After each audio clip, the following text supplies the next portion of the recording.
Donc déjà, 3e édition du podcast de 5e quart. Cette semaine, Jonathan et moi, on a la chance de recevoir un autre joueur des Carabins, un autre joueur impliqué qui a eu la chance de gagner la Coupe Vanier avec Montréal l'année passée, Alexandre Lagagnère, le joueur de ligne offensive.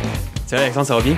Monsieur, ça va bien vous-même? Ben oui, ça va très bien. Merci d'avoir accepté l'invitation là, de venir faire le podcast avec nous autres. Hey, ça fait plaisir. Je suis un gars très, très volubile. Fait que si toutes les occasions que j'ai de parler, j'y prends. Ben oui, on a la chance d'avoir un conférencier avec nous aujourd'hui. Là, fait que c'est nous qui avons un peu la pression là, de bien performer. Ni plus ni moins. En plus, Alexandre s'est présenté sur son 36. Ouais. Veston, cravate, beau garçon. J'avais une formation au centre-ville. Fait que là, je me suis dit, je veux pas être trop overdress pour vous autres, les gars. Là, mais... Légèrement. Ouais, un petit peu. Moi, surtout que c'est ma journée de congé. Fait que je suis en jeans, pas en t-shirt. Journée de lavage. Ouais, c'est ça. Je voulais pas te le dire. Le fond de tiroir. Ouais, non, totalement. Alexandre, on va commencer par parler de ça, évidemment, parce que c'est le sujet de l'heure. Votre victoire contre le Rouge et Or de l'Université Laval en fin de semaine. Ouais. Une grosse victoire à la maison, victoire de 22-16. Ça a été peut-être un peu plus serré que prévu, mais vous avez tellement bien commencé le match que ça a comme pas paru. On dirait que vous avez jamais perdu le fil de la victoire au cours de la rencontre. Bon, on a eu chaud à la fin, évidemment, avec la dernière poussée du Rouge et Or, mais reste que vous avez tellement bien débuté le match qu'on dirait que la victoire était pratiquement assurée après le premier quart. Là. C'est incroyable comment vous avez bien joué là, dans les premiers instants du match. Ben, je dirais qu'à la mi-temps, le Rouge et Or, c'est bien adapté aussi à notre stratégie offensive qu'on avait. On avait une stratégie... Bon, à chaque semaine, on change un peu nos jeux, puis on a différentes lectures en fonction de qui on affronte. Puis je pense qu'ils sont bien ajustés à la mi-temps, mais on est très, très content de la performance. Je pense qu'on joue notre meilleur football. On peut être, on peut montrer de quel bon on se chauffe. Puis nos statistiques sont éloquentes, je pense, de la performance qu'on a eue. Fait qu'il faut reproduire ça. Parlant justement de la performance de la ligne offensive, vous avez couru pour plus de 220 verges. Chantham Arlington a eu, je pense, 11,4 verges de moyenne par portée. 182 verges. 182 verges sur 16 courses. Donc, pour vous, ça doit être un petit velours quand même pour la ligne offensive parce que vous savez que vous avez donné de l'espace puis lui, il a juste eu à faire le travail par la suite. C'est sûr, surtout que je dirais que contre Sherbrooke, on avait lancé le ballon 42 fois, je crois. Fait que nous, ça pique un peu dans notre orgueil de la ligne offensive. On veut montrer qu'on est capable de courir qu'on est capable de faire un chemin. Puis lundi, au retour à l'entraînement, Sean a amené des beignes pour la ligne offensive. Des classiques beignes pour nous remercier. Un classique. C'est un vrai porteur de ballon. Exact. Un vrai qui comprend à quel point la ligne offensive, ça peut être important pour... mais qu'est-ce qui s'est passé? Parce que ça, c'était d'ailleurs le sujet de ma chronique après la rencontre de samedi. L'attaque au sol des Carabins n'avait pas été si dominante qu'elle avait été par le passé. L'attaque aérienne, cependant, c'était vraiment incroyable. Puis là, contre Laval, une des meilleures défensives au sol au pays. Vous avez vraiment, là, je vais prendre l'expression anglaise, mais pound the ground. Vous avez vraiment 200 verges. Sean Thomas avait des ailes, il volait partout. Puis on dirait que personne ne pouvait toucher. Puis c'était vraiment des autoroutes. Là. Entre les gardes et les bloqueurs, et même au centre, là, c'était des corridors de course. Qu'est-ce qui s'est passé? À l'extérieur des bloqueurs, c'était là, je pense que c'est... Mais dès que Sean Thomas passait le premier niveau, après ça, c'est terminé. Là. Je pense qu'il y a eu au moins 3 ou 4 courses de plus de 20 verges facilement, dont son premier touché qui était 42 verges, si je ne me trompe pas. Mais c'est sûr qu'avec un carrière comme Gabriel, on n'a pas le choix de faire confiance un peu. Il faut lancer le ballon. Je pense que le secret de toute bonne attaque, ça réside dans l'équilibre aussi. Autant si on est menaçant au sol, ben après ça, la défensive joue un peu plus serrée. Peut-être qu'ils ont des relâchements en couverture de passe. On a rentré des jeux, puis je pense qu'on avait une meilleure lecture aussi de qui on allait bloquer. Puis Sean, bon, je vais lancer des fleurs à Sean aussi, qui a très bien fait ça, qui, autant, lorsqu'il n'y avait rien au centre, avait trouvé le moyen d'aller à l'extérieur, et puis quand il y avait rien à l'extérieur, revenait au centre. Je veux dire, nous, on fait aller notre magie, mais la vraie magie vient souvent des porteurs de ballon, puis ça, je lui donne. Puis parlons un peu de la ligne défensive de Laval, parce qu'on s'entend que c'est une ligne défensive qui est assez coriace. Ils ont 2 recrues aux extrémités, mais c'est 2 recrues plein de talent. Là. Mathieu Betts, c'est un joueur incroyable. On dirait qu'à l'échelle canadienne, Mathieu Betts fait parler de lui. Puis c'est un très bon joueur. Puis je veux dire, moi-même, que je suis en ma 5e année, je peux pas négliger à quel point ce joueur-là est bon. C'est la préparation, cette vidéo, regarder les tendances des personnes en face de nous. Puis il n'y a pas juste les joueurs aussi, les fronts défensifs peuvent varier. Il faut être capable de s'ajuster à la dernière minute. Puis par exemple, si je pense à un MT qu'on peut dire en anglais, où on a le carrière, pas de porteur de ballon, souvent par expérience, le Rouge et Or nous réserve toute une petite surprise des jeux, des joueurs qui se croisent devant nous. Fait qu'il fallait être capable de s'ajuster dès le début du match, mais très content de ce qu'on a fait. Et là, c'est une grosse victoire, non seulement pour l'esprit de l'équipe, pour l'atmosphère dans le vestiaire, mais c'est également une incidence capitale sur le classement, parce que là, vous tirez l'arrière par un match sur le Rouge et Or, mais elle venait une victoire de Sherbrooke en fin de semaine. Vous avez l'avantage. Par plus de 3 points. Par plus de 3 points, vous avez l'avantage. Donc, vous pourriez recevoir toutes les séries à domicile. C'est quand même assez important. 100%. 100%. Puis là, en plus, c'est la première fois de ma vie que ma face, il serait un billet. Puis il est sur le billet de la Dunsmore, dans les billets de saison. Fait que là, pour un O-line, c'est un petit velours. C'est un moyen velours. C'est un moyen velours. Ben, c'est surtout dans l'avantage des séries à la maison. Ça, c'est non négligeable. Puis on va être riven au siège. On va regarder ça sur le web dimanche. Que le Rougeur reçoit Sherbrooke. Exact. Sherbrooke est un très bon club. On va croiser les doigts. Vous avez quand même un gros match qui s'en vient ce samedi à Bishop. Faut pas les négliger. Même ce samedi à non, Bishop. C'est souvent, des fois les matchs que je redoute le plus. Parce que on prend pour acquis. Il faut pas prendre les choses pour acquis. Exact. Faut pas se dire on va les battre. Puis des fois, peut-être qu'on avait on s'est tiré un peu dans le pied contre Concordia en les prenant peut-être un peu à la légère. Puis ils nous ont causé. Ça a été une grosse surprise. Peut-être pas. Je veux pas les rabaisser. Non, mais les gens s'attendaient peut-être pas à ce que ce soit un match aussi serré exact. contre Concordia. Nous non plus. Fait que Bishop, faut mettre ça de côté. Faut les écarter de la course. Puis après ça, on va réaffronter Concordia en fin de saison, qui est aussi un gros défi. Ouais, parce que Concordia se bat pour la 4e place, donnant accès aux séries. Donc ça va être quand même 2 matchs importants. Je pense que c'est le fun aussi qu'il y ait de la parité comme ça dans la ligue. Mais c'est merveilleux. Pas juste avoir puis, 2 au top. Finalement aussi, parce que, Sherbrooke, ça fait quelques saisons qu'ils sont quand même très forts. Puis je pense qu'ils ont réussi à garder ce niveau-là au fil des années. Puis là, tu as Concordia qui effectue un retour, là, parce qu'on se rappelle au début des années 2000, Concordia, c'était un des gros programmes de football au Québec. Il y avait toujours des bons carrières, toujours des bons joueurs. Dans les époques à Sylvain Girard. Ça, c'est vraiment avant ça. Là. Mais oui, c'était le retour de... le retour, c'est Mickey Donovan qui est devenu... je crois que c'est un ancien joueur aussi. C'est un ancien secondaire. Les frères Donovan étaient 2 joueurs complètement déchaînés à défensive. C'était vraiment 2 joueurs incroyables. Puis là, ils ont vraiment pris le programme sous leurs ailes, puis sont allés chercher un bon corps arrière en Trenton Miller, qui, lui, il faut vraiment faire attention à lui, parce qu'il est vraiment, depuis le début de la saison, il y a vraiment des bons chiffres. Oui, puis il y a quelques receveurs clés aussi qui peuvent de faire des gros jeux. Puis j'ai eu l'occasion d'entendre Mickey Donovan s'adresser dans une remise de prix l'an dernier. J'ai trouvé que c'est un entraîneur qui avait beaucoup de classe. Je le connaissais pas personnellement. Je le connais pas personnellement, mais j'ai un grand respect pour lui et son style de coaching aussi. Là. Concordia, c'est une très bonne équipe. Très beau programme. Alexandre, tu es à ta 5e année, donc ta dernière année d'éligibilité. Comment tu perçus ta dernière année avant de commencer quand l'entraînement à l'automne? Ben là, il y a eu un coup du destin en mai dernier. Un coup de téléphone. Je te dirais que la saison dernière, ma 4e année d'éligibilité universitaire, j'avais une bonne saison, puis je me suis dit, peut-être que... Une chance. Ça va peut-être arriver. Peut-être que je suis un bon joueur, finalement. Parce que toute ma vie, j'ai avancé, puis j'ai été partant partout où je suis allé, mais je me suis dit, je suis bon. Je me dis, mais moi, je joue au foot, puis je m'amuse, puis je fais...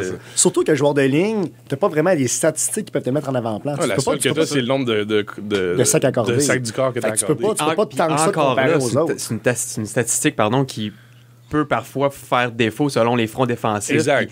C'est vraiment quasiment, là, c'est pas à l'image de... tu peux pas qualifier une ligne offensive sur le nombre de sacs du corps. Mais non, puis c'est le bloqueur qui est matché toujours contre le meilleur allié défensif. C'est sûr qu'au final, c'est plus difficile que contre le bloqueur qui pogne le joueur recru, par exemple. Donc, côté statistique, c'est sûr que c'est plus difficile de se faire remarquer, mais fais-nous un peu traverser à travers le processus que tu as vécu d'après la saison, le coup de téléphone tardif en soirée. Oui, c'est... donc, on a fini la saison sur la Coupe Vanier, qui était une expérience assez exceptionnelle. Puis... là, il y a l'hiver qui commence. Puis, durant l'hiver, j'ai commencé à travailler sur ce projet-là. On a parlé un peu, on en parlera de conférences que je veux faire dans les entreprises, dans les écoles, puis sur comment on a réussi à changer les choses avec les Carabins en 2014, puis comment on a développé une nouvelle philosophie d'équipe, puis on s'est rapprochés. Puis je surfais entre ça, mais c'est aussi, il faut regarder le regard vers l'avant. On veut terminer la 5e année sur du bon pied. Fait que là, je m'en allais vers on me disait, as-tu des chances de jouer pro? Honnêtement, je pense pas avoir eu la visibilité. Je vais jouer ma 5e année, ça va s'arrêter là pour moi. Puis la veille du repêchage, j'ai reçu un appel d'un dépisteur des Red Blacks d'Ottawa, donc le Rouge et Noir. Et puis à ce moment-là, je suis avec Jean-Samuel Blanc, qui est un élite défensif, puis maintenant avec des Alouettes. Puis on est à une remise de prix annuel du gala RSEQ régional.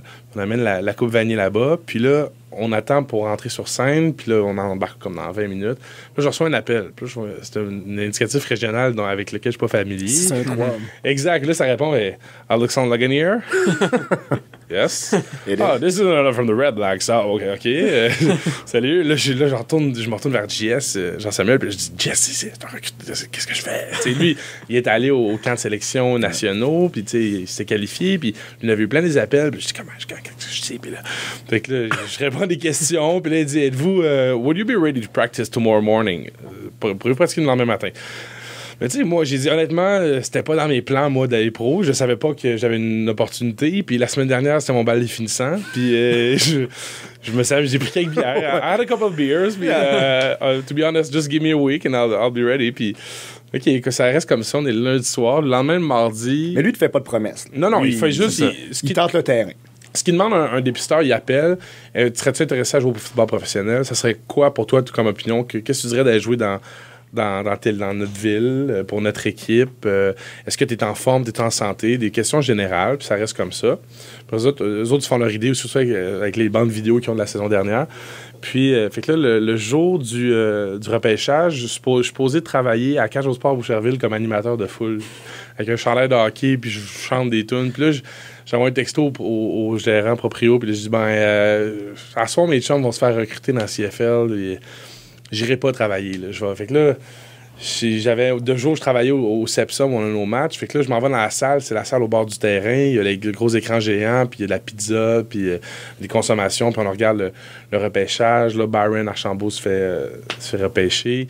Mais là, toi, dans ta tête, à ce moment-là, tu as reçu l'appel, mais est-ce que tu il y a d'autres choses qui planent, mais j'en ai pas parlé à personne. Je voulais même mon coach de position, Tony Adona, dit, hey, là, si tu reçois un appel, t'es-tu prêt? Mais je dis, si tu reçois une invitation pendant un camp, il faut que les gens comprennent aussi, si t'es repêché, tes droits comme joueur appartiennent à l'équipe qui t'a repêché, mais il n'y a rien qui empêche qu'après le repêchage, tu puisses faire partie d'une équipe. C'est le cas justement de Jean-Samuel Blanc qui s'est fait appeler par les Alouettes. Puis Philippe Henschel aussi, la veille du début du camp du Rouge et Noir également. Exact, il a reçu un appel, puis on a le même agent, justement, Sacha, qui est du Vallée Tardif. Puis là, j'appelle Henschel, c'est malade, il dit, gros, là, je comprends pas, là, j'écoutais Netflix, là. Dans 4 heures, je m'en vais dans le train. Exact, c'est ça. Puis là, il arrive, là, je dis, bon, ça, c'est le playbook, là, ça marche comme ça. Puis, mais tu sais, je suis pas receveur, moi, il faut qu'il fasse tout le chemin, lui. Fait qu'il apprenne ses tracés lui-même.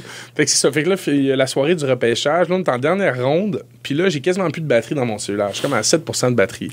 Puis moi, je veux filmer mes coéquipiers, JS, là, il est sur le coin, puis il est à côté de moi, puis là, je veux le filmer quand lui va se faire repêcher. Puis là, c'est ça qui est un peu plate dans la Ligue canadienne de football. Les 2 premières rondes du repêchage sont à la TV, puis le reste, il faut que tu actualises une page web. Fait que là, il y a l'écran, le gros écran, le projecteur, puis là, mon ami à côté, lui, les noms apparaissent sur son cellulaire 15 secondes avant l'écran. Là, je dis parfait, là, j'emprunte le chargeur à mon commentateur offensif, Marco Delica. Je me place dans un petit local en retrait, un armoire à balai. Là, je suis prêt avec mon téléphone connecté. Je dis, OK, si le nom de JS apparaît, on le filme. Puis là, mon cellulaire vibre. Fait que là, je regarde, puis là, je prends mon coéquipier par le bras, puis je dis, va me chercher Tony Adona, plus sacrant, mon coach de O-line. Là, il va le chercher, là, je reçois mon appel. Alexandre Gagnard, yeah. Are you ready to be a Red Black? Are you ready to play? Okay, well, yeah, of course, yeah. So, congratulations, you're the first round, you're the first pick of the 7th round. OK. Fait que là, moi, je raccroche. Mon coach, Tony Adona, arrive. Il fait, quoi? Je suis repêché. Il dit, what? Puis là, il y en a qui voient que j'ai reçu un appel parce que tu reçois tout le temps un appel 30 secondes avant que le nom apparaisse. Donc, comme, hey, tu lag, tout le monde appelle lag. Ouais. Puis là, mon nom apparaît. Là, ça crie.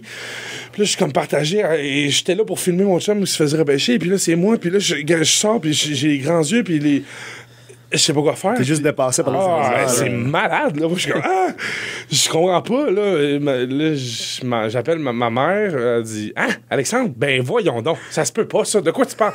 Là, j'appelle mon père, il pleurait. C'était un grand moment. Fait que là, j'avais 2 semaines pour me mettre en forme. Puis, pas que j'étais pas en forme, mais j'étais pas comme prêt à aller dans un camp professionnel. Puis, fait que j'étais allé au Red Blacks. Ils m'ont proposé de faire l'équipe de développement. Puis l'entente que j'avais vécue, c'est faire l'équipe de développement et retourner jouer ma 5e année avec les Carabins. Fait que c'est ce que je fais en ce moment. Si je retourne au Red Blacks l'an prochain, je pense une chose à la fois. Je veux finir ma saison carabin.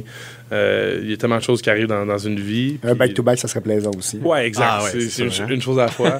Puis on veut gagner la Coupe Vanille cette année encore. Il y a plein de monde dans notre équipe viennent de rentrer, des recrues qui méritent de vivre ça aussi. Puis si on peut leur offrir ça, voilà. Ça a été comment ta première expérience professionnelle? J'ai été surpris un peu. Le football professionnel n'est pas nécessairement ce à quoi je m'attendais. C'est plus individualiste. Je dirais que le football universitaire, c'est vraiment le dernier niveau de football tel qu'on le connaît. C'est la famille. Exact. C'est ça, le football avec la famille, puis les coéquipiers. Tu joues pour défendre ton école, défendre tes couleurs, puis tes coéquipiers. Puis tu es rendu là-bas. Le gars à côté de moi, là, il y a une femme, puis un kid. Puis puis il fait 30 000 de plus que toi. Puis lui, il a joué à Texas A&M. Tu sais, aussi la game, comme on le disait avec Philippe, c'est la game des joueurs importés non importés qui pèsent dans la balance. Tout le temps. Puis je te dirais que ce qui était le plus déstabilisant, par exemple, le camp de pré-saison se faisait à Carleton, l'Université de Carleton, dans la résidence. Puis mon coéquipier, un gars qui s'appelle Hugo Desmarais, qui était là l'année d'avant. Qui jouait à Laval. Exact, l'ancien Laval. Puis à un moment donné, ça cogne à la porte, puis ça dit Is Hugo here? Je dis ouais, Hugo, il y a quelqu'un pour toi. Hugo, can you take your playbook and come with me?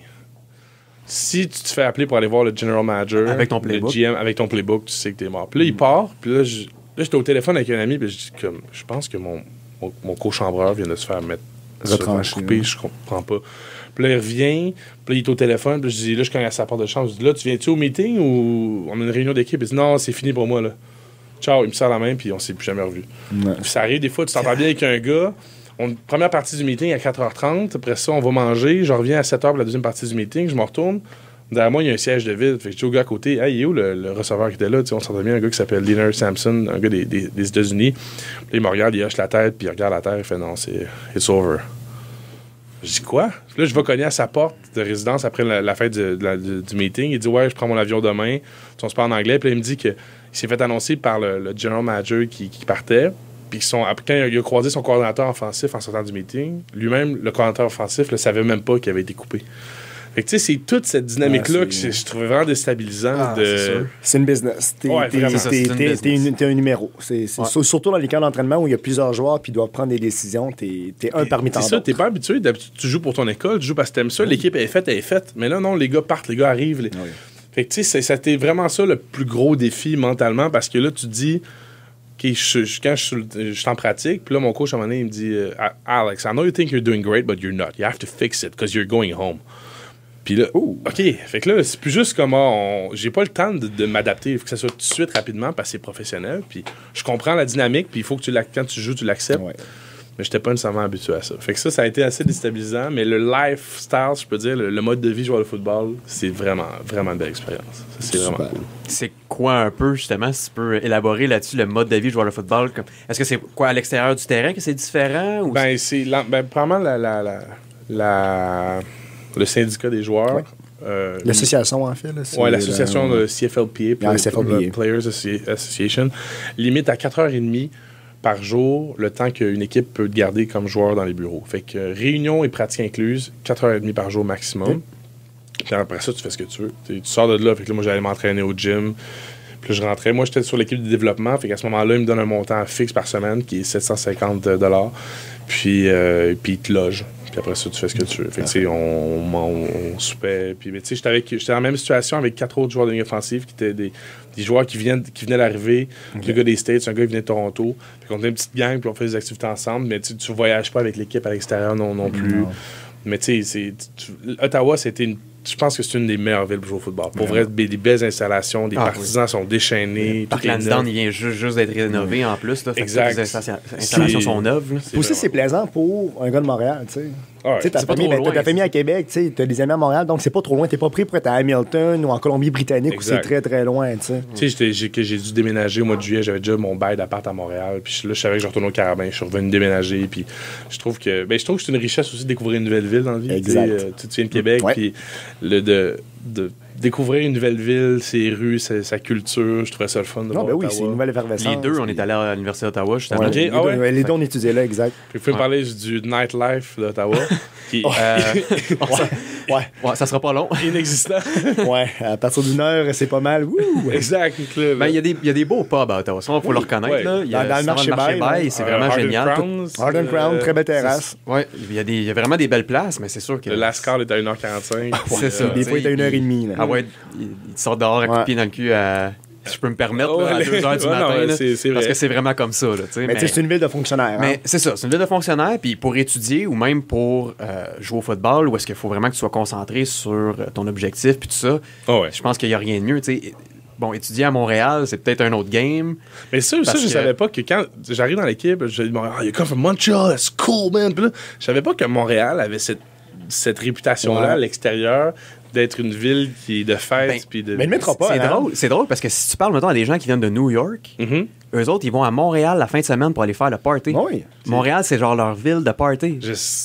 Quand j'ai entendu parler de ça, j'étais comme, waouh, c'est bien drôle, tu sais. Ouais. T'entendais pas à ça. Pour nous autres, New York, c'est genre la Mais ville c'est de ça, party, tu sais. Nous Times autres, Square, c'est puis la ville immense, du puis c'est le vice, fun. là. puis- Mais pour eux autres, ça a l'air que Montréal, c'est le fun de venir Mais faire le party ici. j'avais un petit sentiment de fierté de voir que la ville où j'ai étudié à l'université est reconnue pour ça. Je suis ben, j'ai fait le bon choix, finalement. Tu sais, Québec, j'adore Québec, mais une fois que tu as fait le tour, Ouais. je pouvais imaginer facilement à quoi ressemblerait ma vie universitaire si oui. je restais à Québec. Totalement. Montréal est rempli de surprises. Là, justement, là, premier choix de 7e ronde en 2015. 15, Ouais, c'est ça, ouais, parce que exact. si j'ai reculé, mais 2015, exact. Mais là, t'es un petit gars de Québec. Ouais. T'as fait ton football Petit gars de scolaire. Québec. Ouais, Petit gars de 300 livres. petit, faut le dire très rapidement. Donc, tu as fait ton football scolaire au Séminaire Saint-François. Puis Exact. qu'est-ce qui t'a amené à commencer le football? C'est-tu ton père qui est un partisan fini? C'est-tu ta mère Ouais, qui...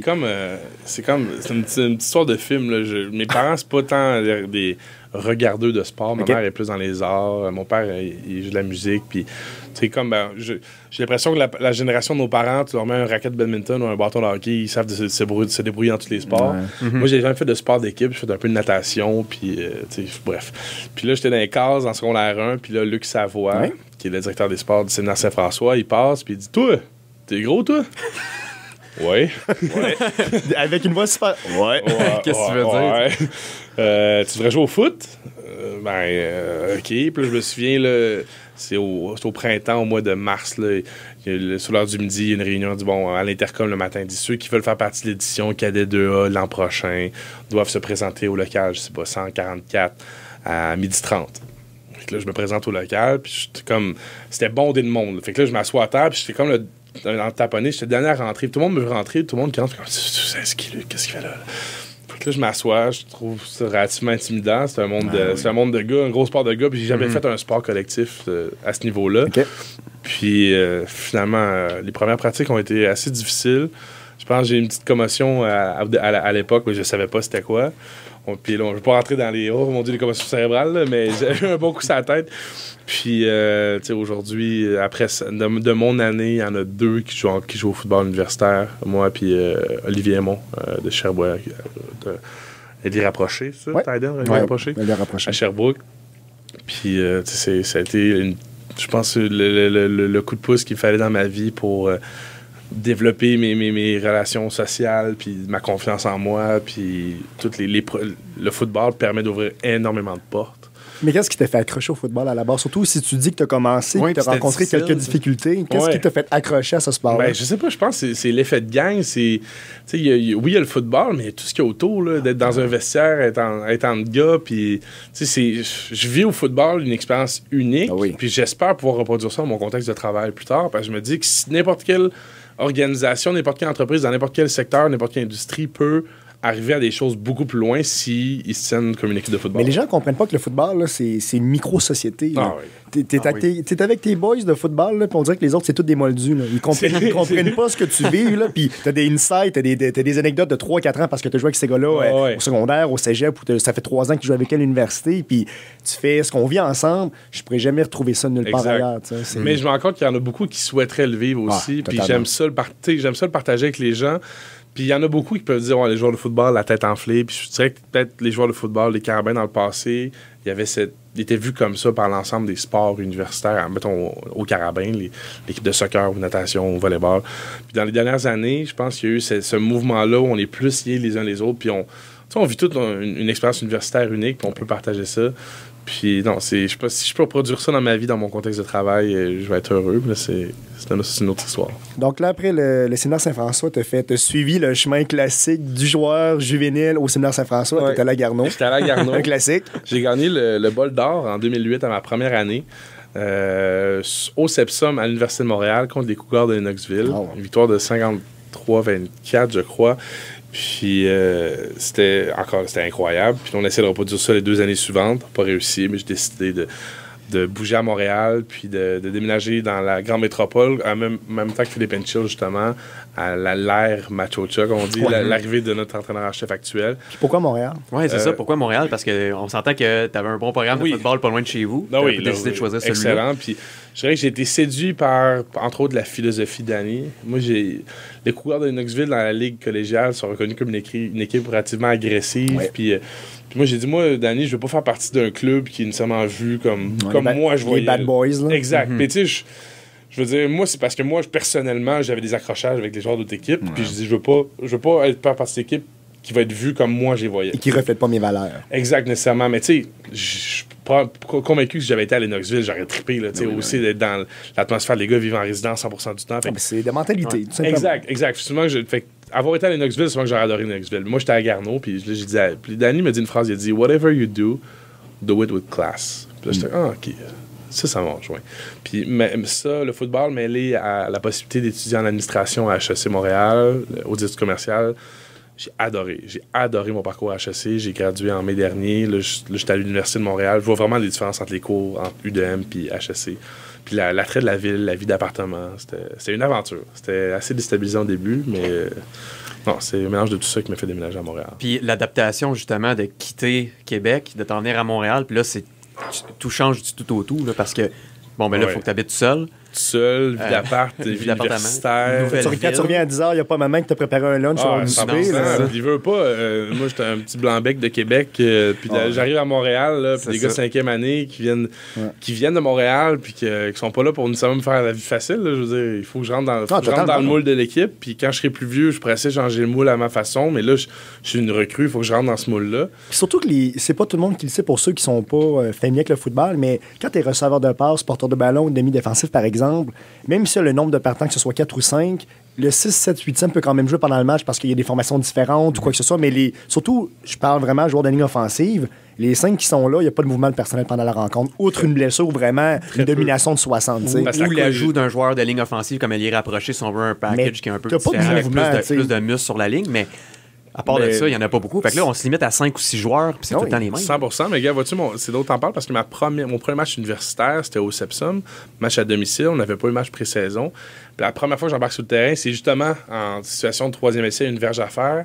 Il faut gagner le premier essai, puis embarque la formation jumbo. Puis là, j'embarque sur le terrain. Là, il y a stade complet. Là, on a un guichet fermé. Je regarde autour de moi, 5100 personnes. Là, j'étais impressionné. Puis là, j'embarque sur le terrain, pas fait grand-chose. Je sens que c'est déstabilisant. Là, au moins, la glace est brisée. Tu fais que, wow, j'ai vécu mon premier match, mon premier jeu universitaire. Puis c'est fait. Vous avez la chance d'avoir une belle foule aussi à Montréal. On s'entend que c'est 5100 personnes, mais ils sont très, très bruyants. Là. Très bruyants. Puis la conception du stade fait aussi. Ça fait en sorte que on dirait que c'est 100 fois pire. On dirait qu'ils sont 25 000, pas 5 000. On était au match, d'autres sur la galerie de presse la semaine passée, puis on s'entendait même pas parler, on était même pas capable d'avoir une conversation, ça criait tellement fort. La dernière série offensive du Rouge et Or. Puis on vous voyait en plus, moi je me rappelle, je t'ai vu, t'étais devant la foule, puis on te voyait les bras dans les airs. On essaie de pomper la foule. Ben oui, puis c'est correct aussi, c'est ça qu'il faut. Il y en a des fois qui aiment mieux s'asseoir puis regarder, se concentrer. Il faut les faire bouger un peu. Faut les réveiller. Mais on a un beau stade. Ça, je suis très chanceux d'avoir évolué dans ce stade-là. Selon toi, Alex, quel est le step, si je peux prendre l'expression, le step le plus difficile? Est-ce que c'est le step scolaire à collégial ou collégial à universitaire? Le plus difficile, pour moi, est entre secondaire et collégial. Pourquoi? Parce que en secondaire 5, t'es un enfant. Puis en 3e année de cégep, t'es un homme. Puis la plus grosse différence, ça a vraiment été entre le secondaire et le collégial. Parce que là, t'arrives, là, puis les gars sont habitués de s'entraîner, puis sont nerfés, puis c'est une shape d'homme, puis sont à 1 an d'entrée universitaire. Là, puis quand, à ma 2e année collégiale, j'ai vu mes anciens coéquipiers, je pense, mettons, à Guillaume Rioux, qui était receveur pour nous, qui était rendu receveur toute étoile du Rouge et Or. Puis là, je fais, finalement, l'universitaire, c'est pas si loin que ça non plus. Là. Non, c'est vrai. Comme j'étais jeune, je me disais, j'étais cadet, genre, j'irais pas jouer juvénile, ils sont même trop gros, mais trop fort. Rendu juvénile, genre, j'irais pas jouer collégial. Là. Puis le collégial, je suis pas recruté un premier. Là, je dois, regarde, j'irais pas jouer universitaire, c'est fini. Finalement, je me fais recruter. Puis là, universitaire, genre, j'irais pas jouer pro. Là. Je me fais pas repêcher, finalement. C'est ça. C'était un coup du destin, mais je peux juste être heureux du parcours que j'ai accompli au football. Puis souhaiter que le futur est aussi bien en dehors du football. Puis parlant justement de ton futur en dehors du football, parce qu'évidemment, tu as fait un cours au HEC, que tu as gradué déjà. Puis là, tu es rendu conférencier, tu as préparé une conférence que tu vas donner pour justement parler du parcours de la Coupe Vanier avec les Carabins en 2014. Exact. Parle-nous un peu du processus, comment les études t'ont amené justement vers ça, puis parce que j'imagine aussi que ça a été une passion que tu as développée au fil du temps, puis tu avais vraiment envie de partager ça, puis faut être passionné là, pour faire ça. Oui, bien en vrai, j'aime tout. J'aime la musique, j'aime dessiner, j'aime parler devant les gens. Je pensais être habile à parler devant les gens jusqu'à temps que j'ai des cours spécialisés en ça à HEC pour me dire que finalement, je savais pas comment parler devant les gens.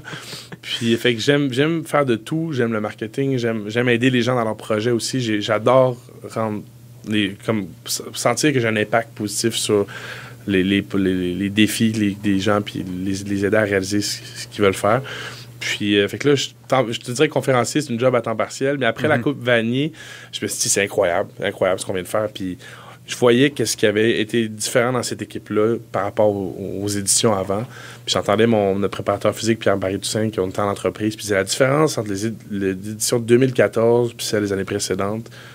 Chez Carabin en 2014, il n'y avait pas de clic. Il n'y avait pas de gang, il n'y avait pas de division, il n'y avait pas de personne qui...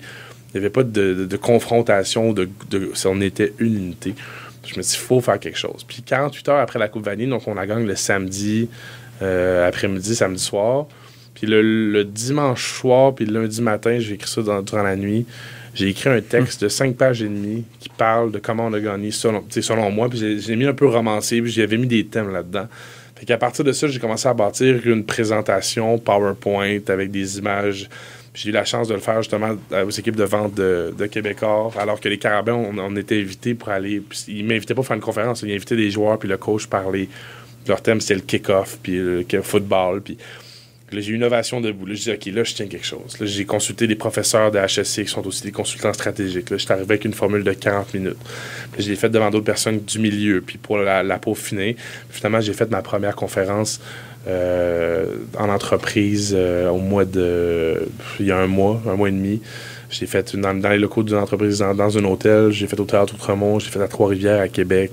Fait que c'est un message, c'est vraiment comment atteindre les sommets inégalés avec le travail d'équipe. Puis j'ai tout le temps, j'ai étudié en marketing et entrepreneuriat, fait que le côté défi entrepreneurial de tout ça, monter un projet de A à Z, je me suis fait mes cartes d'affaires, attends, je vais vous en donner. Oui. Je donne ça là, fait que là, on va les décrire. Là, sont vous allez jaloux. Un background dégradé gris et blanc avec mon site internet, alexandrelaganière.com, que j'ai fait moi-même aussi, que j'ai commandé mes cartes d'affaires moi-même.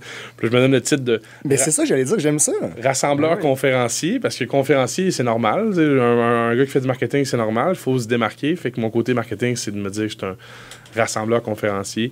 Donc, je fais ça à temps partiel, puis je veux pouvoir aller dans les entreprises. Alors, c'est le 438-87... Voilà.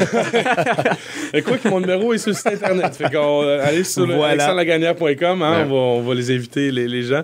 Puis ce que je trouve génial, c'est que c'est un message universel. Je vais dans les écoles, puis je vais dans les entreprises, la conférence est la même à 90%. Puis quand je vais dans les écoles, j'aime ça amener des gars avec moi aussi pour... Quand tu portes tes couleurs de ton organisation en dehors du contexte de travail, ben je trouve ça le fun. Quand j'étais à Trois-Rivières, j'étais avec un gars qui venait de Trois-Rivières, puis un autre gars de... JS Bellil, un gars de Trois-Rivières, puis JC Touchette, un gars de Montréal. Fait que là, je les ai impliqués dans la conférence. J'aurais fait une place dedans, ben je voulais qu'ils parlent aux jeunes aussi. Puis l'après-midi, là, j'étais allé faire en entreprise. Là, j'étais tout seul. Fait que tu sais, c'est le même message. La seule différence, c'est que en école, dans les entreprises, ils me payent, puis les écoles, ils ne payent pas. C'est juste... Mais là, donc, depuis un an, la machine, elle est rendue bien huilée. Là, ça commence à prendre forme de plus en plus. Ça commence à te faire un nom dans le domaine. J'essaye. Je te dirais que c'est la première fois que j'en parle médiatiquement parlant. Okay.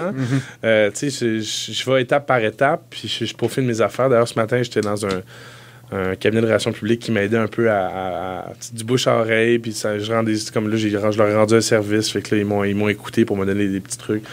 Fait qu'il faut être capable de s'améliorer, puis il faut prendre la critique de manière constructive dans la vie aussi, je pense. Et tout ce côté-là artistique, ce volet-là, d'être devant les gens et de venir rassembler, ça vient-tu de ton père, de ta mère? Tu prends ça de où? Ça vient de mes parents, beaucoup. J'ai travaillé beaucoup aussi dans les camps de jour, puis il y avait tout le temps, tu comptes pas l'argent. C'est un salaire fixe par semaine, puis tu comptes pas tes heures.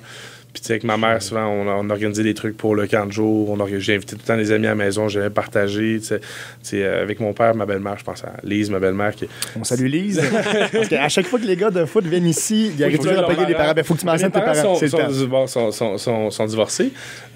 J'ai une très belle enfance. Il n'y a aucun rapport avec le divorce. Mais ça, ma mère, Joanne Corneau, mon père, Michel Lagagnère, ma belle-mère, Lise Thibault. Puis ma soeur qui est arrivée avec Lise, parce que Lise avait déjà une fille là, au moment où elle s'est mise en couple avec mon père. Fait que j'ai eu d'un côté la vie familiale comme à 4 avec une sœur. D'autre côté, avec ma mère, j'ai une vie d'enfant unique. Famille reconstruite. Puis, exact. Fait que j'ai eu les deux chapeaux. Ça m'a permis de voir ça. Puis j'étais bien content. Je suis extrêmement reconnaissant envers tout ce que la vie m'a donné puis ce que ces personnes m'ont donné. Puis aussi, le séminaire Saint-François qui avait beaucoup d'activités pour s'impliquer à gauche, à droite. Des paniers de Noël dans les écoles, faire des décors, de la menuiserie. Fait que tôt, dans mon parcours scolaire, j'ai compris que j'aimais ça faire de tout, puis j'aimais ça faire de tout avec plein de monde. Fait que puis rendu à l'université aussi, au cégep, ça se fait un peu moins, mais je dirais que, tu sais, au secondaire, tu as des projets. Les éducateurs viennent te dire, on a des projets. Cégep aussi, mais un peu moins. Rendu à l'université, s'il y a des projets que tu veux faire, il n'y a pas personne qui va te dire, hey, on organise ça, il faut que tu le fasses toi-même. Exact. Puis toi-même, tu as cherché les gens. Fait que là, la meilleure manière de prédire l'avenir, c'est de l'inventer. Fait que j'essaie de m'équiper le plus possible pour mon futur de cette manière-là. Mais là, pour ceux qui n'ont pas encore vu tes conférences, quel est un peu le format que tu adoptes? Là, tu parles d'un format 40 minutes, mais comment rapidement? Là, je veux pas non plus, je veux pas que tu nous vendes toutes tes punches pour ceux qui voudraient t'avoir comme rassembleur, mais comment la conférence elle est construite? C'est un 35-40 minutes. Au début, je mets la table en expliquant c'est quoi le football universitaire, puis avec une vidéo qui montre la saison. Puis je montre tous les enjeux aussi, puis les défis qu'on a dans le football universitaire. Après ça, on entre dans une phase qui est, je divise ça en 3 points, 3 thèmes. C'est quoi qui nous a permis de nous rendre plus loin? Puis c'est les apprentissages que je partage, pas ceux qu'on a réalisés en gagnant la Coupe Vanier, mais qui nous ont permis de nous y rendre. Fait que je divise ça, la famille, l'honneur, la réputation, la fierté collective de faire passer l'équipe en premier, puis le positivisme.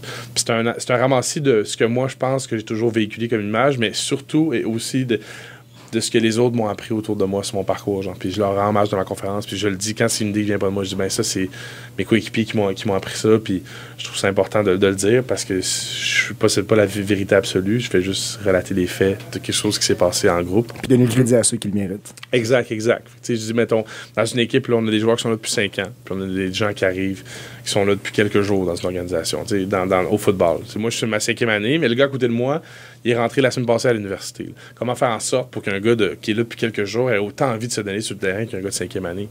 Mais il faut l'impliquer, il faut créer un lien de confiance, il faut apprendre à se connaître, savoir d'où il vient, savoir ses cultures.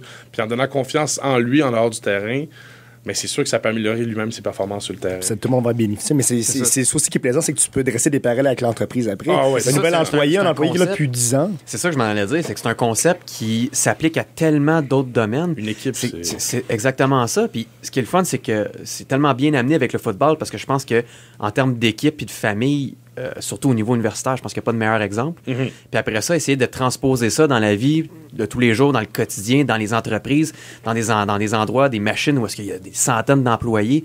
Comment tu peux transposer ça puis être capable d'avoir le même esprit de famille puis tout ça. Puis je pense que de l'apporter de cette façon-là, c'est génial. Par le destin, je suis content d'être un joueur de ligue offensive. Parce que je dis aux gens comme... Vous avez sûrement touché un ballon de football plus souvent que moi dans ma vie. Là. Ah, c'est clair. C'est vrai. C'est vrai, pareil. Je ferai jamais de lancer impressionnant ou de toucher ou de plaquer une extrémiste pour gagner un match. Puis je suis dans l'ombre un peu. Mon nom sera jamais dans mon micro. Mais quand mon carrière fait un toucher, quand mon porteur de ballon fait un toucher, mon équipe avance. Fait que, des fois, c'est ça qu'on oublie dans un groupe. C'est, on fait passer nos succès personnels avant nos succès collectifs. Puis c'est ça, des fois, que ça peut jouer des tours. Puis ça, c'est, je donne le crédit à Jean-Samuel Blanc, des Alouettes, qui m'avait dit ça. Puis c'est vrai. Puis il faut être capable de s'approprier le succès des autres. Comprendre que si lui a du succès, j'ai un peu de moi, il y a du moi là-dedans aussi. Mais il faut comprendre aussi que si Louis-Mathieu Normandin fait un toucher, Gabriel Cousineau a fait une bonne passe, mais la ligne offensive va protéger. Donc, c'est un travail d'équipe. Et aussi le porteur de ballon qui a bloqué, les autres receveurs qui ont bien fait leur tracé pour commencer avec le joueur de centre. Le joueur de centre qui a fait les ajustements sur la ligne de mêlée, qui a décidé c'était telle couverture de bloc qu'on va faire. Travailler à la chaîne. Lui, il remet le ballon. Mettons, défensivement, on voit un sac du corps. Là, on va dire, le D-line a fait une bonne job. Mais si le carrière avait le ballon des mains pour le sac, c'est parce qu'il l'a pas lancé. Puis s'il l'a pas lancé, c'est parce que les demi-défensifs ont fait une bonne couverture. Exactement. Sur les receveurs. Fait que, je pense que le football, c'est peut-être parce que je le joue aussi, là, mais je dirais que c'est sûrement le sport d'équipe par ultime, parce que tout est une question de synchronisme, puis tout se passe en l'espace de 10 secondes. Oui. Je pense au soccer, si le ballon est à l'autre bout, là, ben, le défenseur, lui, attend que le ballon revienne à lui, puis rien contre ce sport-là, mais là, le football, c'est tout le monde en même temps, puis c'est une question de synchronisme. Puis on dit toujours faire son 12e. Exact, c'est ça. On est dos sur le terrain. Puis, c'est le seul sport, je pense que où est-ce que tu t'entraînes 150 fois, tu fais 150 pratiques dans ton année pour 8 ou 10 matchs. Exact. Ce qui est, au hockey, tu vas jouer 80 matchs par année, tu sais. Puis tu vas faire à peu près le même nombre d'entraînements, peut-être un peu plus, évidemment. Mais au football, tu t'entraînes tellement parce que l'exécution est tellement importante. Ah ouais. Ces 10 secondes-là sont tellement importantes que si tu arrives dans le match puis que l'exécution n'est pas à point, ben là, c'est sûr que ça fonctionnera pas. Justement, je le dis dans la conférence, je parle un peu c'est quoi la vie d'un joueur de football universitaire, puis toute l'année, on s'entraîne de janvier à août. On s'entraîne pendant 8 mois, puis on a 8 mois. On s'entraîne pendant 8 mois, puis on a 8 matchs de série, 8 matchs de saison. Donc, on s'entraîne l'équivalent d'un mois en off-season pour un match de saison régulière. Là. C'est énorme, là, la préparation qu'on met là-dedans, puis ça passe tellement vite. Puis aussi, ce qui fait une des beautés de ce sport-là, puis j'enlève rien aux autres sports. Là. Non, on ne veut pas se mettre les autres ligues à dos. On s'entend qu'on aime le football. On va prêcher pour la bonne paroisse, ça, c'est sûr. Mais ce qui est plaisant aussi, puis ça, j'ai toujours dit, c'est les séries éliminatoires, c'est un match. Tandis que tu arrives au hockey, au baseball, des 3-5, des 4-7, un match, là, ça veut tout dire. Tu vas avoir remporté toute l'année, tu vas avoir 8-0, 8 victoires, aucune défaite, mais prouve-le que tu es le champion. C'est un match. Hein. Puis c'est aussi des sports comme ça, c'est aussi des histoires comme ça qui font l'histoire de Cendrillon. Ouais. Une équipe qui arrive par la porte dernière en série, 3 victoires, 6 défaites, par exemple, pour dire ça comme ça. Finalement, regarde, se présente, fait beaucoup de vidéos, se prépare beaucoup la semaine précédant le match, puis il vient gagner une extrémiste 26-23. C'est tout l'enjeu aussi de la force mentale. Il n'y a aucun... Au football, tu peux pas accepter d'avoir une défaite. Puis encore, là, je parle de ma conférence, là, mais à un moment donné, on parle du positivisme. Puis il y a du monde dans la salle. Puis mettons, j'ai 150 personnes. Puis j'ai la main levée. Qui a déjà joué un match de sport d'équipe? Là, tout le monde lève la main. Là, baissez votre main. À main levée, qui a déjà perdu un match de sport d'équipe? Tout le monde lève la main. Tout le monde sait c'est quoi. Quand tu perds, tu te mets à imaginer le scénario de la défaite. Puis c'est ça que les bonnes équipes réussissent à faire, c'est de repousser sans cesse ce moment-là où tu imagines le scénario de la défaite pour continuer ensemble, puis rester positif, puis gagner. C'est un travail d'équipe. Si tu veux remporter le match, tu dois avoir l'apport de tous tes joueurs pour faire en sorte que tu vas accéder au prochain niveau. C'est exactement ça. S'il y en a un qui n'a pas cette mentalité-là non plus, ça remet en doute tout ce que vous avez fait. Oui, 100%. Mais s'il y a un joueur qui doute sur le terrain, là, au niveau de l'exécution, c'est sûr qu'il y a un risque que ça fonctionne pas. C'est là qu'en équipe, c'est primordial d'être en équipe, justement, d'être capable de supporter les uns les autres. Parce que si tu gardes tout pour toi, il y a un consultant en ressources humaines de comité de direction qui travaille à HEC qui m'avait dit souvent quand on feuillette les CV, quand on voit que quelqu'un fait un sport d'équipe, il y a déjà une petite étoile sur le CV parce qu'on sait que ces personnes-là ont compris l'importance de pouvoir répartir un stress ou une charge de travail en équipe puis pas de garder tout pour soi. C'est ça la beauté du sport d'équipe, je dirais. Mais là, bon, justement, là, t'as des beaux projets qui s'en viennent pour toi. T'as aussi encore le rêve professionnel que tu caresses. Tu te vois où dans 5 à 10 ans? Dans 5 à 10 ans, je sais pas. Mais je suis en train de me faire une petite liste de choses avant 30 ans que je voudrais faire. Et où t'as tout doux? J'aimerais ça travailler au moins 6 mois aux États-Unis. OK. Voir à quoi ça ressemble, parfaire mon anglais. En marketing ou dans ton domaine? Je suis un gars d'événementiel aussi. J'adore rassembler. Puis mêler l'événementiel au corporatif. Souvent, on voit beaucoup de start-up. J'en parlais justement avec une amie dernièrement. Les startups, souvent, sont beaucoup dans le B2C, dans le business to consumer, mais il n'y en a pas tant que ça dans les B2B, de business to business. Fait que moi, j'aimerais pouvoir relier l'événementiel, puis ce pouvoir que j'ai, ou ce talent-là que j'ai rassemblé les gens, puis d'aller faire le team building, peut-être, dans l'événementiel corporatif. Donc, toucher à ça, j'avais un projet entrepreneurial à l'université que c'était ça, de l'événementiel corporatif dans le team building. Fait que c'est quelque chose que j'aimerais faire. Mettons, travailler aux États-Unis avant 30 ans, toucher à l'événementiel corporatif. Je vais écrire une chanson aussi. C'est ça, tu as un côté très artistique aussi. On a fait nos recherches, mais tu as un côté très artistique qui te provient de tes parents d'ailleurs, mais tu as toujours aimé gratter, chanter. Il faut que j'apprenne la guitare. J'ai eu une guitare pendant 3 ans dans ma chambre à l'université, que mon père a dit là, tu vas apprendre. Puis j'aimais mieux aller boire une bière au pub à côté. C'est pas des mauvaises images, mais c'est un investissement, je trouve, d'aller tisser des liens avec des personnes que c'est du réseautage. C'est du réseautage. Networking. Voilà. C'est plus important de connaître quelqu'un que de connaître quelque chose. Oh, si bien dit. C'est vrai. Mais, pour vrai, puis nous autres, je pense que dans notre milieu, on comprend aussi. Oui, tout à fait. 100%. C'est souvent ça qui arrive. Fait que là, tu te prépares-tu à suivre des cours de musique, puis essayer d'apprendre un peu la guitare, voir si... Oui, là... ça n'a pas l'air d'être le oui le plus assumé. C'est pas la guitare tout de suite, là, parce que là, je suis en train de convaincre la direction des Carabins. On a un gala de fin d'année. Là, à chaque année, là, j'aimerais ça prendre les cours de chant. J'aimerais ça, j'adore chanter, faire une espèce de petit band avec juste des athlètes Carabins de différents sports pour performer à la fin de l'année. Genre chanter Take Me to Church ou The Hozier, oui. Exact. Fait que là, c'est ça que j'aimerais faire à court terme. Cool. Puis fait que ça, je pense qu'éventuellement j'aimerais ça avoir ma compagnie. Puis j'aime pouvoir aider les gens. Puis je trouve que dans la vie il y a beaucoup de mauvais gestionnaires.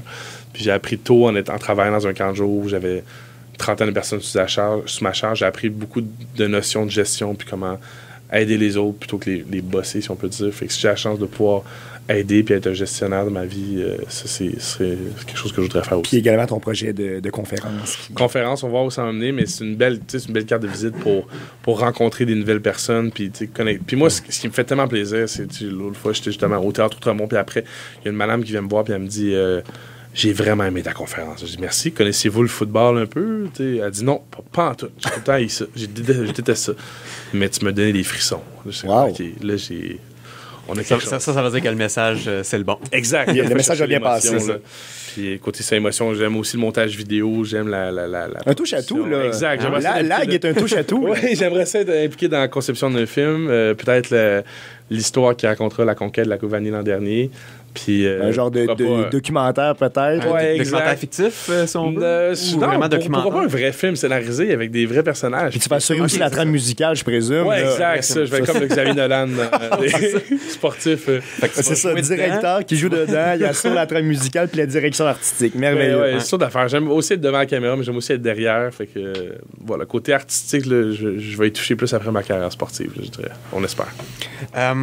J'ai posé cette question-là à tous les invités qui sont venus. J'attendais celle-là, Vincent. C'était long, je trouvais ça long. Puis là, vu que tu es en 5e année, tu as eu la chance d'en voir beaucoup de joueurs qui ont passé en avant de toi. Ouais. C'est qui le joueur? Fait que là, j'imagine que tu as entendu cette question-là dans les 2 autres podcasts. Ouais. Fait que tu as eu le temps de te préparer. Non, c'est vrai, non. Non, tu n'as pas pensé. Pas celle-là, nécessairement. Mais, ouais. C'est quel le joueur que tu as eu le plus de difficultés à affronter? C'est quel le joueur qui t'a donné vraiment le plus de fil à retordre puis tu te disais, ça va être une journée difficile au bureau? Puis ça sera peut-être pas si original parce que... Moi, je pense qu'on va dire JS Blanc. Non, je vais dire David Ménard. OK, ouais, aussi. Okay. Là, ça, ouais. David Ménard qui est... Puis s'il m'écoute en ce moment, j'espère qu'il est content parce que c'est peut-être la seule fois que je vais lancer des fleurs. Les couteaux volent bas. Contre qui je joue en pratique au cégep et à l'université. Un gros bonhomme. Puis tu sais, des fois... Autant, mettons, tu as un joueur défensif qui doit plaquer un porteur de ballon. Si le porteur de ballon est vraiment gros, costaud, il va falloir donner un gros impact. Mais si, en plus de ça, un gros bonhomme a une technique pour être assez elusive, comme on dit en anglais, être capable de faire des feintes puis jouer en finesse, ça, c'est difficile à bloquer. Puis à plaquer. Puis même chose quand je suis en ligne offensive. David Ménard avait un bon coup de casse. C'est un gars costaud, un gars très rapide, très explosif, avec un bon départ. Puis ça a été ma bête noire pendant... J'ai joué au cégep avec lui, puis à l'université. Au moins, il était dans ton équipe. Exact. Ça a été le positif dans Très bon point. Oui. Non, je te dirais, David Ménard était... Mais qu'est-ce qui faisait de David Ménard un athlète qui donnait tant de fil à retordre que ça? Mais très, très agressif, puis pas nécessairement dans une méchanceté, mais c'est dans son explosivité sur le terrain, son départ, puis tu viens pour le toucher, puis il va tout de suite rabattre tes mains. C'est un joueur physiquement et mentalement.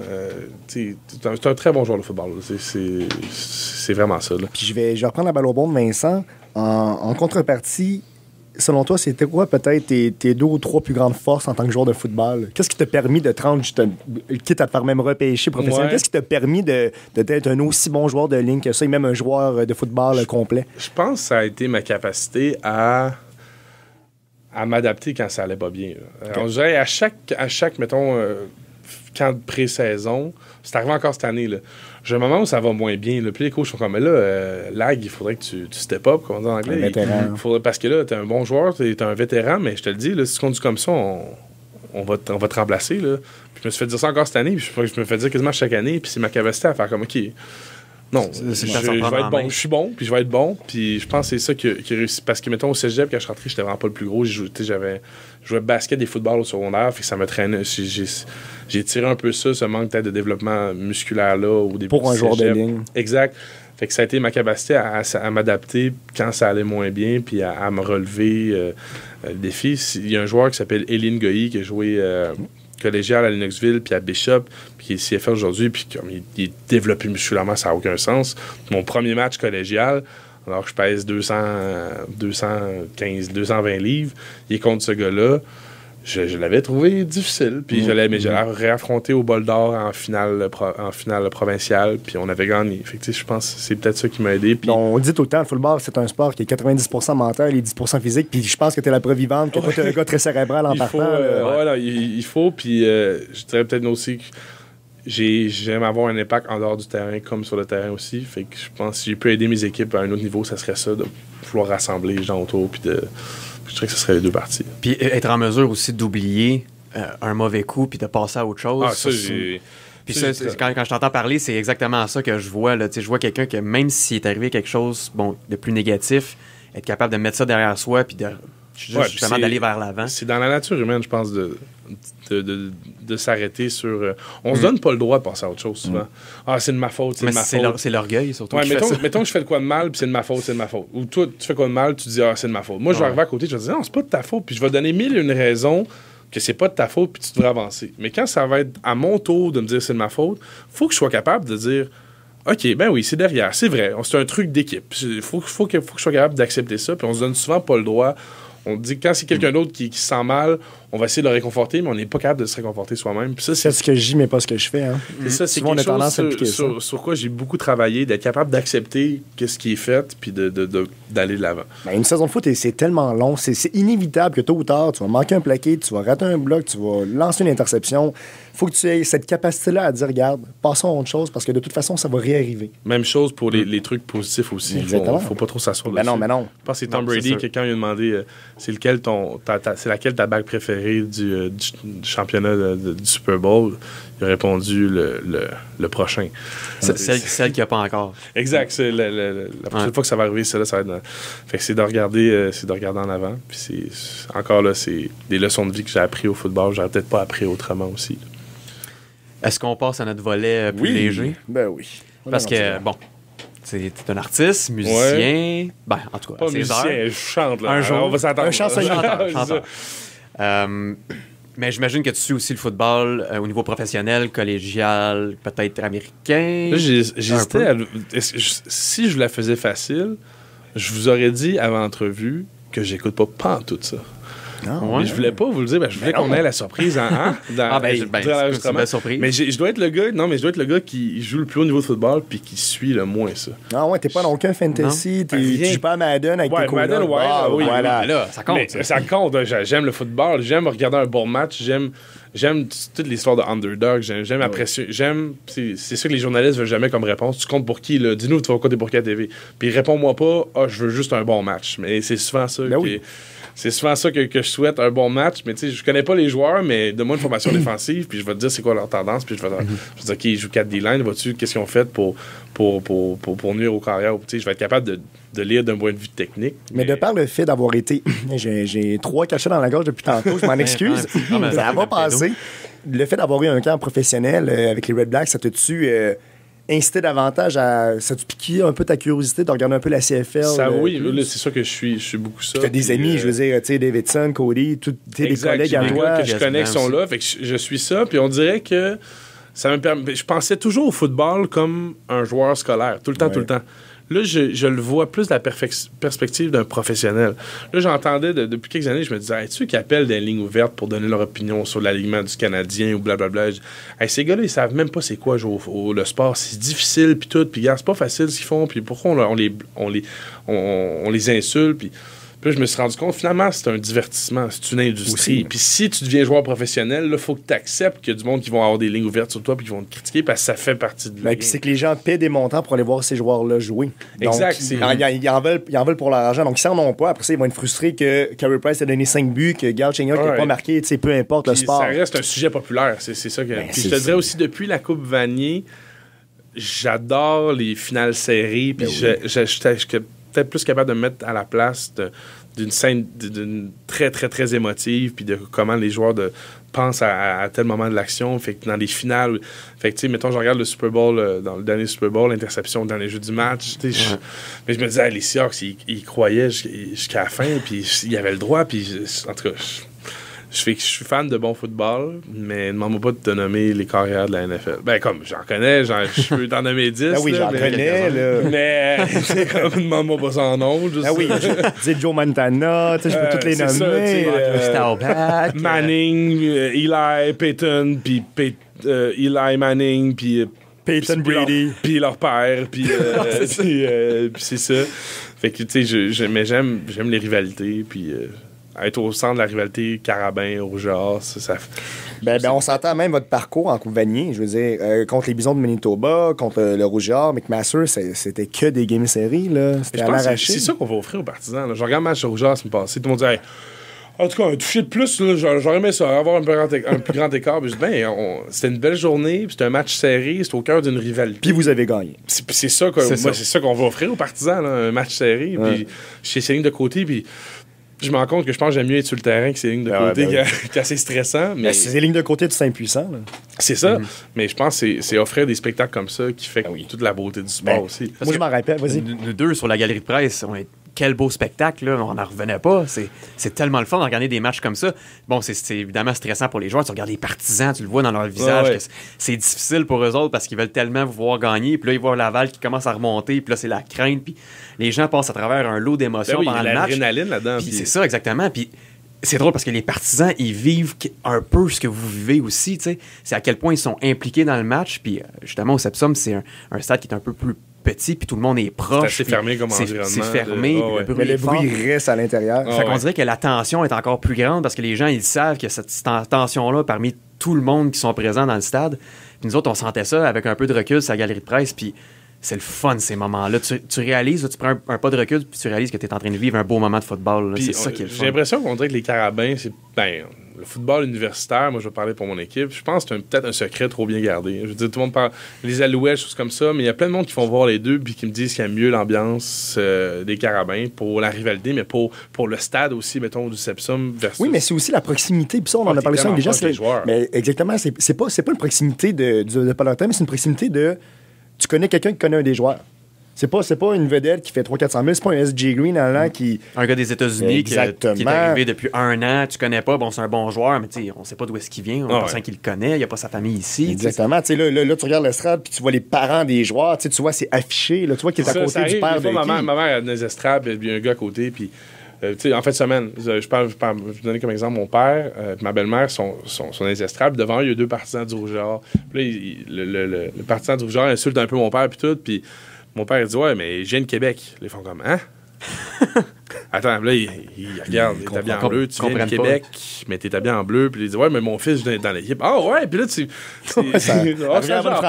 ça, puis c'est comment? Puis pourquoi les Carabins? Puis je pense que c'est la beauté. Puis il y a de plus en plus de monde aussi qui viennent nous voir sur le terrain après les matchs de football. Mais ça, c'est le fun pour tout le monde. Et pour de vrai, je crois que le fait que vous ayez remporté la Coupe Vanier, et que ce soit pas Laval et que ça ait été fait à la maison, devant 20 000 personnes au stade Percival Molson, ça a vraiment mis le football universitaire sur la map, et pas seulement pour les Carabins, pour McGill, pour Concordia, pour tout le monde. Pour dire que, premièrement, il n'y a pas juste le Rougeard, même si le Rougeard a tellement fait pour le football universitaire québécois, mais c'est de dire, c'est accessible à tout le monde maintenant de gagner la Coupe Vanier, surtout au Québec. Là.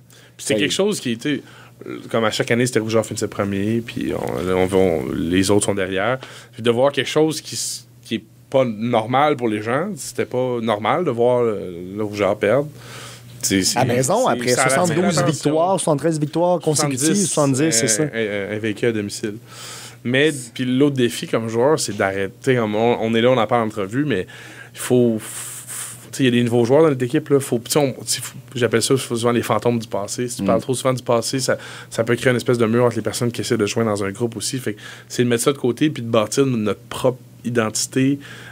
On peut répéter des choses qu'on a aimées du passé, mais on peut pas faire la même recette. Là. C'est quelque chose de différent. Puis voilà.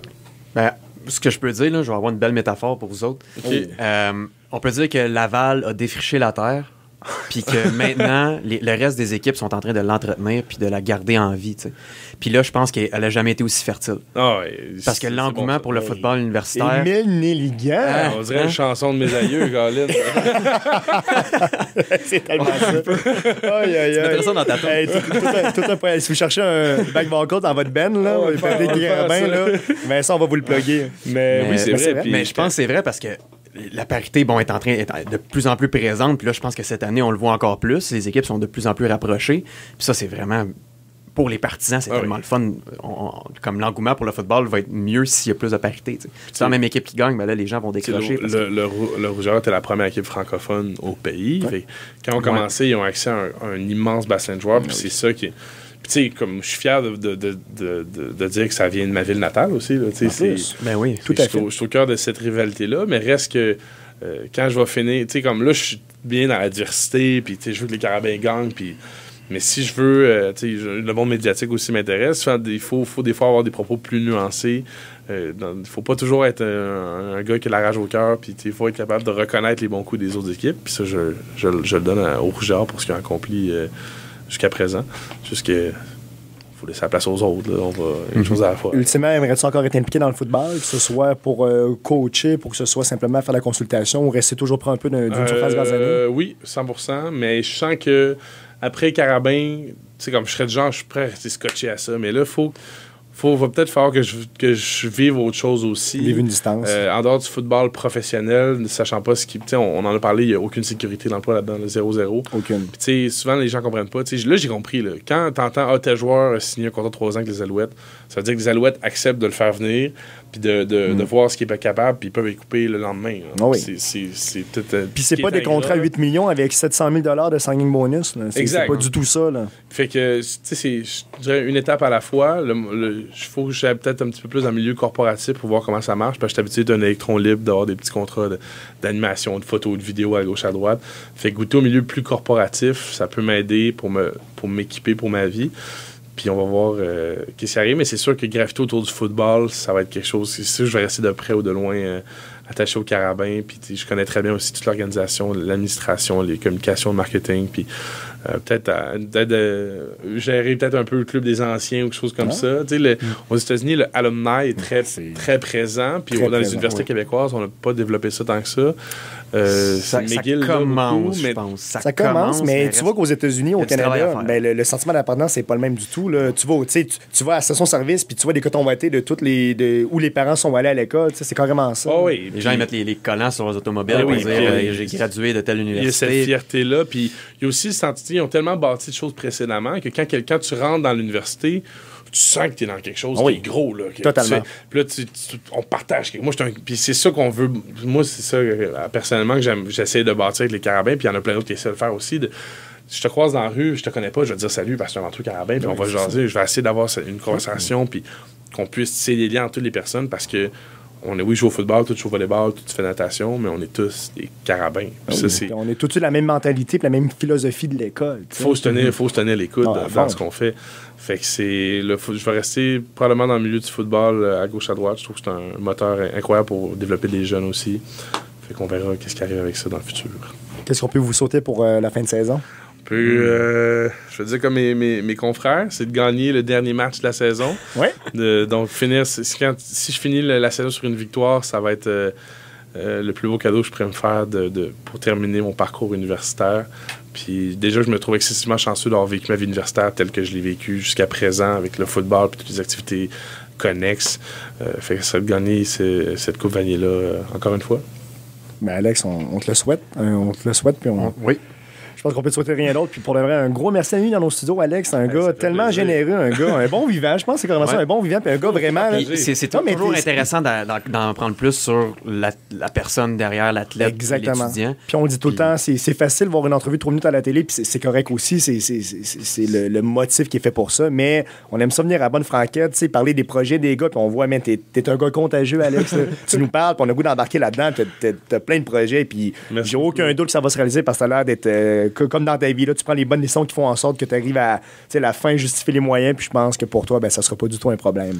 Je vous remercie beaucoup les gars pour l'opportunité, puis on se recroisera fort probablement. Ça fait plaisir, on va se croiser au terrain, probablement pas en fin de semaine, je pense qu'on va à la Bishops, mais on va aller voir le match Stingers-Carabin, le dernier match de la saison au septembre, ça c'est sûr. Ça c'est sûr et certain. Donc Alexandre, merci encore une fois d'avoir l'audace, je dirais, de passer dans nos studios et de venir raconter une partie de ta vie. Et Jonathan, ben merci toujours d'avoir été là. Le plaisir est pour moi. Beau projet, les gars, puis je vous souhaite longue vie merci, au 5e quart. C'est un projet qui commence. Puis on a des beaux projets qui s'en viennent, puis on a une belle réceptivité du blog aussi, puis ça marche beaucoup. Les podcasts aussi sont des belles. Évidemment, ce qui est plaisant, c'est que les joueurs repartagent souvent. Fait que la famille, les amis, c'est à la base ça qu'il est. Mais on voit que, puis on l'a dit tantôt, le parcours que vous avez à la Coupe Vanier a vraiment mis ça sur la map. Puis là, ben, les employeurs ont décidé d'en faire davantage. On voit qu'il y a une effervescence autant morale qu'ailleurs dans les autres villes québécoises, puis même à l'échelle nationale dans un sens. Puis on voit que non, c'est un beau réseau. On a des athlètes, puis on dit tout le temps, c'est des étudiants athlètes. Fait qu'on on n'a pas juste des gros colosses, puis souvent, c'est un peu la conception que certaines personnes pouvaient avoir. Mais, les imbéciles heureux. Exactement. En dessous du casque, il y a une tête de football, puis une tête, puis un cerveau, puis c'est un gars qui, on a un étudiant au HSC, on a un étudiant en médecine, Philippe va être professeur d'éducation physique. Fait qu'on a vraiment, des gars très volubiles, des gars qui ont des belles histoires à nous raconter, puis c'est des beaux parcours qui sont toujours super intéressants à entendre. Puis on espère que les gens qui ont écouté, qui ont apprécié l'entrevue, on les remercie d'ailleurs de prendre le temps justement d'écouter le podcast. On sait que c'est une entrevue qui est assez longue. On est à combien de temps, là? On a fait un bon bout de chemin encore. On est rendu à peu près les mêmes temps que les deux derniers. On est tout le temps dans ces eaux-là. Mais on remercie les gens parce que vraiment, grâce à vous, on a des super bons chiffres. Puis je pense que les gars aussi des Carabins ont le goût de venir en studio, ont le goût de venir raconter une partie de leur vie.